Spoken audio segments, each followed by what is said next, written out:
সামনেই গ্রাম পঞ্চায়েত নির্বাচন, কিন্তু তার আগে খিলপাড়া এলাকায় বিভিন্ন সমস্যা দেখা দিয়েছে। খিলপাড়া এলাকার রাস্তার সমস্যায় ভুগছেন গ্রামবাসীরা। সংস্কারের উদ্যোগ নেই গ্রাম পঞ্চায়েত কর্তৃপক্ষের।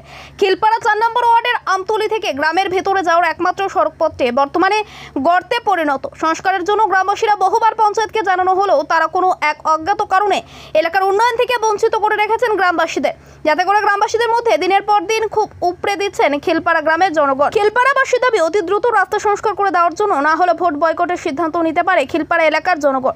এখন দেখার এলাকার বিধায়ক তথা মন্ত্রী আদৌ কতটা সমস্যার সমাধান করতে পারে এলাকাবাসীদের জন্য। এটা খিলপাড়া সভা 4 নম্বর ওয়ার্ড।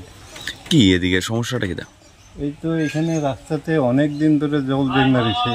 এখানে গাড়ি ঘোড়া কিছু চলাচল করতে হবে না, মানুষের প্রচণ্ড অসুবিধা হয়।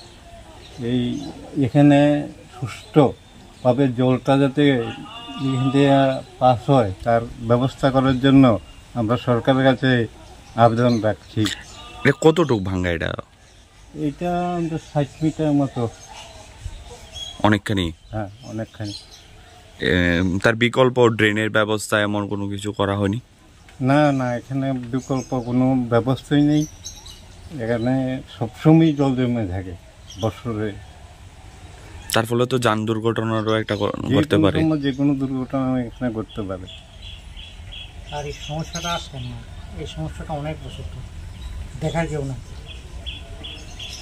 সরকার, পঞ্চায়েত, এলাকার পঞ্চায়েত, কোনো কর্তৃপক্ষ দেখছে? বলা হয়,